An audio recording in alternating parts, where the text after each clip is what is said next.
Has your district changed party in the past 44 years? Yes, no. Vote for preferred party, Democrat, Republican, doesn't matter. Incumbent wins re-election.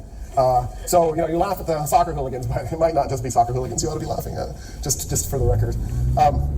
So that's sort of the Arab Spring in a nutshell. But what I want to do is I want to also do the long shadow, and I kind of have, but I want to just clarify.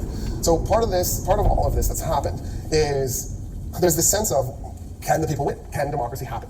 So I've probably painted a pretty negative view, right? Egypt didn't win, Libya is gone, it's in ruins, Yemen is in ruins, Syria is a disaster. The Iraqi Arab Spring thing never really got going, it just sort of fizzled, mostly because the Iraqis were just so dead that they just didn't feel like they wanted to do any more. There was talk, will there be a third intifada in Palestine, and that just never manifested itself. Bahrain, the Arab Spring was put down pretty brutally. Kuwait, the Arab Spring was put down pretty brutally. There were the reforms in Oman and Morocco, but most of those have been rolled back. Algeria was put down very brutally and it didn't go anywhere. And that was right in the very beginning. There's Tunisia, where the whole thing started. It turns out Tunisia may have pulled this off.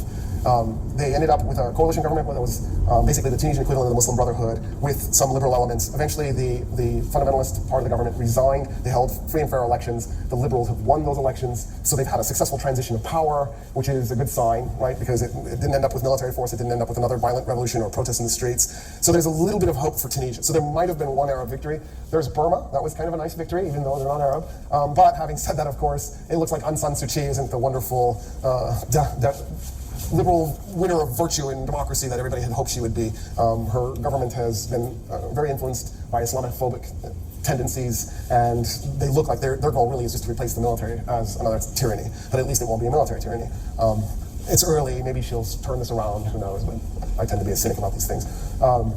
The protests that happened in Chile were anti-tuition protests. They were largely successful. The protests that happened in Brazil didn't really do what they wanted to do, and ultimately sort of backfired, and Brazil ended up impeaching and successfully removing the president. The president, just to give you an idea of why this is not a good thing, the president had fudged some economic data, right?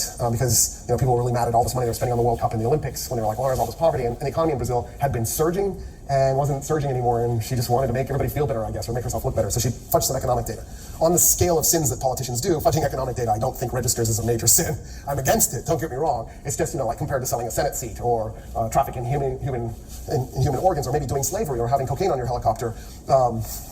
I think that what she did was a tiny minor sin. The government, the Senate that voted for her, every single senator that voted for her removal from office is under investigation by the government. One guy had cocaine in his helicopter, another guy had slaves, and there were all sorts of others. They're all corrupt. So Brazil has sort of turned into, it had seemed to be going in a direction, there were all the protests, and then they've gone in a very different direction. It does look like Tamar is in trouble, and so maybe there's hope or something, but I don't have high expectations for anybody anymore. I don't want to cast this as just despair, but it is worth pointing out that this didn't work, I think, the way people like myself thought it would.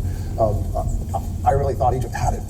And maybe if they turned a little to the right or to the left at some point on that journey, they might have pulled it off, but they didn't quite do it. I don't know if you guys saw the film footage of King Salman of Saudi Arabia and President Sisi of Egypt and President Trump of the United States with the Palantir in their hands on that glowing orb from Lord of the Rings. I think they were communing with Sauron. It's really unclear what was going on, but it is really interesting that Trump's first visit overseas was to Saudi Arabia, where the king of Saudi Arabia and the president of Egypt basically had this weird orb thing that they were touching at the same time. The symbolism of which is really lost on me, but it also kind of suggests that Trump is sort of setting the tone. I don't care about democratization. I don't care about anything that happens in the Middle East. all I care about is Sauron and our future with him. Anyway, so I want to stop there to give you guys a bunch of time to ask questions, because I usually talk too long and we don't have any questions, and I wanted to not do that with this talk. I'll ask a two-part question. Should we do Mike? Are you going to do it, David? It's so amazing.